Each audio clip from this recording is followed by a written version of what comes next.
What's up everybody, JJ here, and today we're going to be attempting some 3D printer brain surgery, changing out the stock control board from this Anycubic Mega S to the brand new SKR3 by BigTreeTech. And I'm also going to be attempting to convert some TMC 2208 stepper motor drivers from the stock standalone mode to UART mode, so I will have chapters marking everything down below. Hopefully you can come back to whichever sections are relevant to you, but we've got a lot to cover today. So let's get right into it. First off, I think it is important to cover why you might want to upgrade your main board of your 3D printer. First off, if your main board is working great and your printers are working great, you probably don't need to. I don't want you to buy things you don't need just because this shiny new thing is here. There's other upgrades you could do that will give you actual performance, but there are definite benefits to upgrading it. The first reason to upgrade would be if it's broken. If you've damaged or burned out a part of your main board, then yeah, upgrading is very useful to get your printer working again. And on mine, I've actually burned out the voltage converter that converts the input voltage to 5-volt logic. Luckily, it can still work when using USB 5-volt power. There's a little jumper on the board so you can switch to where the board is going to get its 5-volt power from. So I've been running the logic of the board off of USB. Not a great solution, but it has been working, so that's really nice. The second big reason to change your main board would be to add features. Usually stock boards are that way for a reason. They have only the features your printer is using in stock configuration. But if you want to upgrade or add features to your 3D printer, sometimes your board won't support those, and this one is a very featured main board we're going to be adding today. We're going to cover that later. And the third big reason I could think of to upgrade would be to push some more performance out of your 3D printer. This new board has a much better processor in here, so if your printer ever stutters when trying to push really high speeds through it, then maybe that could be an issue. For those of you who are really trying to max out performance, you might know an area that it needs upgrading, and this might have it for you. But I wouldn't say expect magical upgrades in your print quality after upgrading your main board. Print quality has a lot to do of every component in your 3D printer working well together, and this isn't going to be a magic fix for you if your printer just isn't working well. And now onto this board specifically. BigTreeTech did send this one over for free for me to review, but they didn't pay me for this review, and honestly I was about to buy a BigTreeTech board anyway. I think they make some of the best third-party 3D printer control boards out there, and they have a wide range of different control boards for different feature sets, different price points as well. The SKR3 is pretty fully featured. It's one of their higher end boards, so if you don't need all of these features, you might be able to find a cheaper board from them that might be a better fit for you. So this one, compared to their previous boards, compared to the SKR2 or SKR 1.4, with this one you're getting a much stronger processor clocked at a much higher core frequency, so we should get a lot more performance out of this processor. Output current has also been upped, that way you can power a Raspberry Pi off of this board. The three CNC fans, those are the ones you can change the output power. With those you can select the voltage output, which is really cool. You do need an add-on board to change it from 24 volts down to 12 volts. This is really useful because in the future, if I ever did convert this to a 24 volt system, I wouldn't need to replace all the fans. I would just need this little add-on board, and then all of my fans could still run on 12 volt power. So that would save me a lot of money, and I could still use all of my Noctua fans that I've got on this printer. This one is also built to work with Clipper, Marlin, or RepRap firmware. The previous ones could work with Clipper but weren't designed for it. So this one's really easy, and in the user's manual they do a really good job explaining how to set up Clipper specific for this board. This board also comes with some built-in pull-up resistors for using PT1000 thermistors. There is an expandable Wi-Fi slot for if you're using, I think, RepRap firmware. You can use a built-in Wi-Fi module on the board.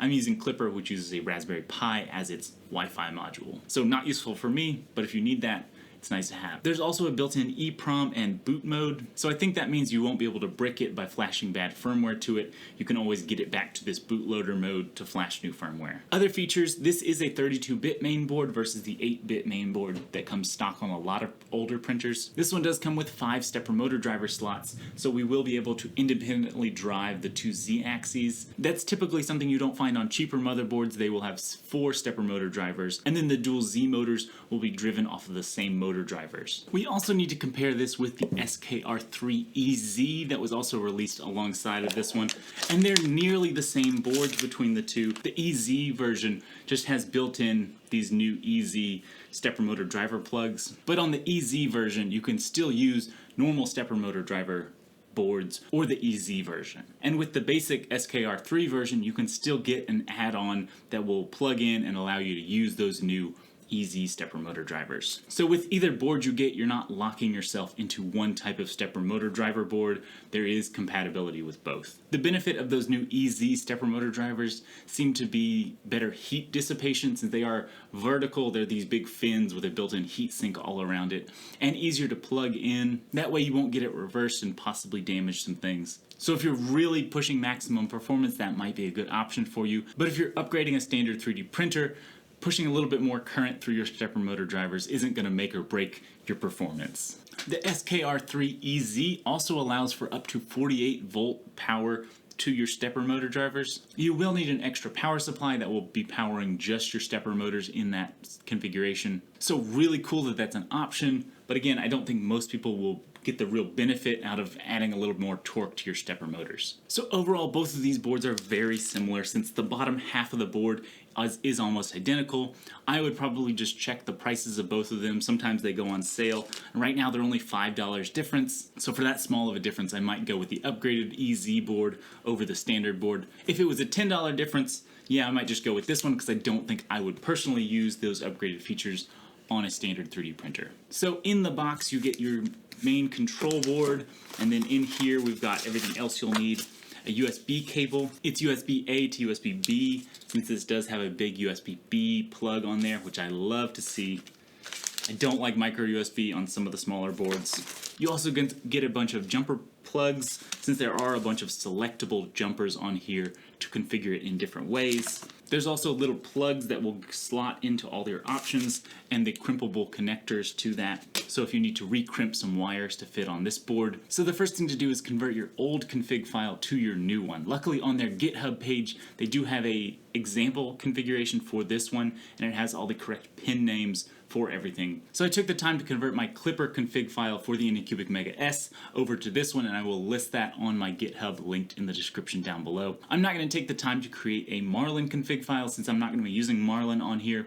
Luckily in their user's manual, they do have a pretty good section explaining how to get everything set up and compiled for Marlin. But if some of my Patreons are interested in that, I might take the time to create that. I'm just not going to take my time if there's no interest in it anyway. It's pretty straightforward changing a Clipper config file from one main board to another. You're really just changing the pin names on everything, but I did take this time to go through and really clean up some things. There is the uniqueness of this board that the stepper motor drivers might be reversed.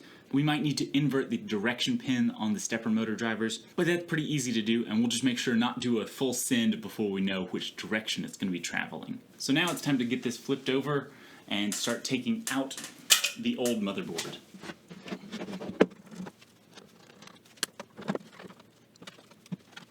So since it's kind of cramped in here and having both motherboards in here at the same time isn't really going to be a great option, I'm going to take things off, and if they're going to be used on the new board, I'm going to label them with what they are. That way I won't be retracing a bunch of wires over and over again. So now we can lift out the board, swap over these wires to power the new board. I'm going to move things over one at a time. That should make things a little bit easier.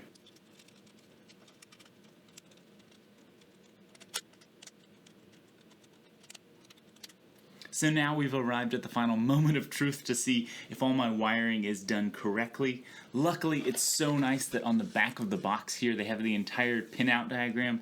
It's so nice to have this one open while you're double checking things, which makes things really easy. And when it comes to flashing the firmware, all we have to do is get the firmware.binary file loaded on this SD card, and I can install it down here. I'm just using the default that they have preloaded on their GitHub.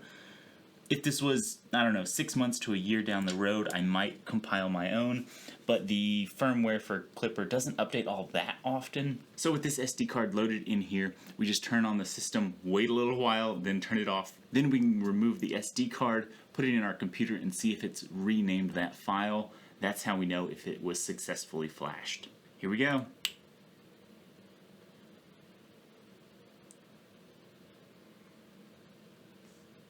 Things are on, the power light on the board is on. After it's been a while, I'm going to turn this off, and then we can double check that SD card.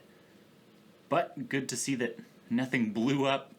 That means we must have done something right. So now that I have the printer up and running again, and I have got successful prints off of it with the new control board, I can explain how I got to this step, because my plans did change a few times along the way. And I think that's one of the coolest parts of updating your printer control board. You make the decisions for what you want on your board, how it's configured. A stock control board has typically about one way it can be set up.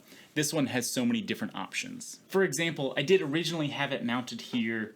This was about where the original stock control board would go. But when I had it mounted there, the USB connection wouldn't fit in there. And so since you have two options for connecting your controlling Raspberry Pi to the printer control board, you can use USB or UART connection. And so since the USB plug wouldn't work, I tried UART. I fiddled around with it for a little bit, but I couldn't get it to work. Hey there, Editing JJ here. I got back from BigTreeTech, and they did tell me that PA9 is TX and PA10 is RX. So I'm pretty sure those wires were swapped underneath the board. So next time I'm underneath the board, then I can swap those out. And so since USB is there, I just decided, I didn't want to mess with UART. Let's just use USB. So I just rotated it 90 degrees, used some VHB, really strong, high adhesive tape to tape it down. There's not a bunch of vibrations on there, so some good strong tape will be plenty strong enough. It's also really useful that this SKR3 uses the same mounting spacing as the older SKR2 and SKR 1.4.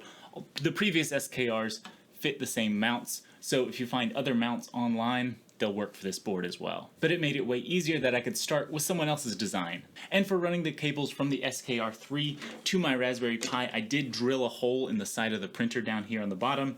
Super easy to do. There's already a mesh here, so you just drill straight through there. And I really did that because I have my Raspberry Pi mounted on the left. If you have your Raspberry Pi mounted on the right, you could drill a hole in the right side, or maybe use some of these holes that are already existing there. You can really make it your own for how you have your printer set up. Oh, another added benefit of using that UART connection, since I already ran the wires to there, even though I'm not using that communication, I'm still using the power and ground from there, so I'm powering my Raspberry Pi off of that 5-volt and ground connection, running straight to there. So now there's a single switch that turns on the printer, turns on the Raspberry Pi, the control board, everything all at once. Whereas before, when I was only using a USB connection from the Raspberry Pi, I had to have a separate power adapter plugged into the Raspberry Pi. And that's two things to plug into the wall, two outlets you're taking up. Or you could even mount your Raspberry Pi underneath. There's a big chassis here, there's plenty of room. I could have fit this down in here. For me specifically, since I'm using a full-size Raspberry Pi and I use these USBs to connect webcams and stuff, and I already have had it mounted on the outside, I just kind of like it there. If I was using a Pi Zero, then I would definitely mount it underneath there, since those micro USB plugs are really not as useful. So again, that's just one where you can choose whichever works for you, and just because it's mounted here now, it doesn't mean I'm locked there. I can very easily move it down underneath in the future if I want to. Another really big configuration option you have is how you want your stepper motor drivers connected. I have TMC 2208s on here, and I switched them now to UART mode, and UART mode is amazing, and on this board they make it so easy. Underneath these stepper motor drivers, you have these little jumpers under there. And how you configure those jumper wires is how you sort of connect it up to the control board and what sort of communication protocols you want. You can do UART, SPI, the standalone mode. For all your different stepper motor options, you've got options here. And it is really easy to convert these TMC 2208s to UART mode. On the underside of your board, if you bought one in legacy mode, there's 3 little solder pads, or at least on mine there's 3. I have heard sometimes there might be only 2 under there, but you just bridge across them. I just put a blob of solder that bridges all 3 of those pads for me. If you want a more in-depth article that will explain it a little bit, I'll link it down below. You really only need to bridge it to one of them, but I'm not sure which one it will be. But since the UART connection will only use one of those and not the other, you can just bridge all 3 of them and really not have to worry about it. That's sort of a simplification of why this works. But all you have to do is bridge those pads on the bottom, then change your jumper wires to the correct configuration, and then in our printer config file, we get full access to controlling these fully over software. We don't have to open this, get under here to try to change things. You can change the motor current directly from the software. You don't have to mess with that little potentiometer you're trying to change while you're measuring a voltage. And if you slip with those metal probes, you can short things out and kill your whole board. This way, I just go into the printer config file and I can bump up or bump down a current if the motor's running hot or is skipping steps. When it comes to actually wiring up this board, you will need to do a lot of crimping. I will link the crimpers I really like using. These are JSTXH plugs you're going to be crimping, so get some crimpers that are made for that. these that I have just work really well and better than a lot of other crimpers I've tried in the past. And a big difficulty here is that the stock Tri-Gorilla board is not in a standard configuration. There are some PH 2.0 plugs that are used here, but one big difficulty is this adapter board that's on here. There's basically a single ribbon connector with all these different signal wires and one ground wire going into there. I did have to splice onto that one ground connection to get a bunch of ground wires to go to all those other connectors. Here are the diagrams that really helped me out along the way. Hopefully some of these diagrams can explain how this wiring is done. So I tried to make these diagrams more usable, but every time I tried to make something, it just ended up looking like a jumble of wires. So here's how you use them. First, you go to your old board, the Tri-Gorilla. For example, here on this bottom hub of wires coming in, the yellow one, that's a D18. And you go up here on this document, D18 is Z minimum pin, so that's your Z in stop. Then you go onto your new motherboard and go to Z in stop. This is PC0 over here. You plug it in on this port, and in your configuration, label it PC0. It is pretty straightforward using both of these diagrams because these are really good and really do explain what the pins actually mean. But when all else fails, I did like to double check things with a multimeter, just checking continuity between a fan or an in-stop and the wire that I thought it was connecting to, because it can get a little confusing with a bunch of different wires in here, and if one slipped out of my hand, it could get jumbled up with other ones. It was kind of a mess. Just take it slow and make sure you double check your work. And since you're now dealing with rewiring all of the connections to your control board, you can decide if there's some things you want to add or maybe take away. For example, my filament runout sensor, this thing I haven't actually used in so long. Ever since I switched to Clipper, it's not actually controlling anything. And even when I had Marlin, I had a little section of filament that I jammed in here to make sure it would never actually stop the print. I feel like it never actually saved any prints for me, so for my use case, I don't really like it being there, so I finally took it off and didn't even run the wires over here. Another option with this board is your Z in-stop. Since I have a BL Touch wired up, I never actually used the Z in-stops. I did wire them in here, but then I realized I don't actually use them, so I don't really need them to be connected. So I'm kind of glad they're wired in there, but they don't need to be since the software is not actually using those. So you can totally wire this up with whatever sensors you want or don't want. In the user's manual for this board, it is really nice that they have some basic wiring diagrams for different sensors you might add on here. BigTreeTech does sell a bunch of little add-on boards for different functionality you might want added to your printer. This could also be a great time to add some addressable LEDs. There's a whole plug for addressable NeoPixels, so that's one option I might add in the future. It's great to just have options, and this board is full of options and opportunities for the future. So overall, I hope some of this has helped explain the steps of changing out your 3D printer control board. It really is brain surgery. You're dealing with all of the signals and wires that make up a 3D printer, and now all of those decisions, instead of being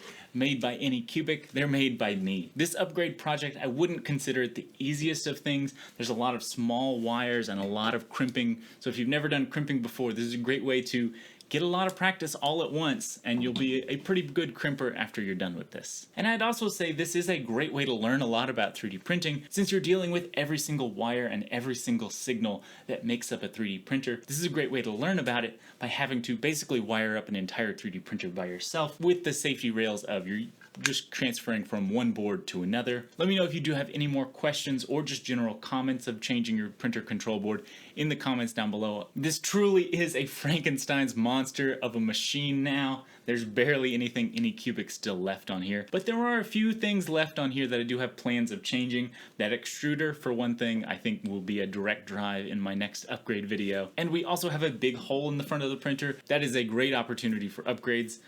Still deciding what exactly I want to fit in there. Well, anyways, I hope you've enjoyed this video and learned something today. As always, go out there, make something amazing today, and I'll see you in the next video.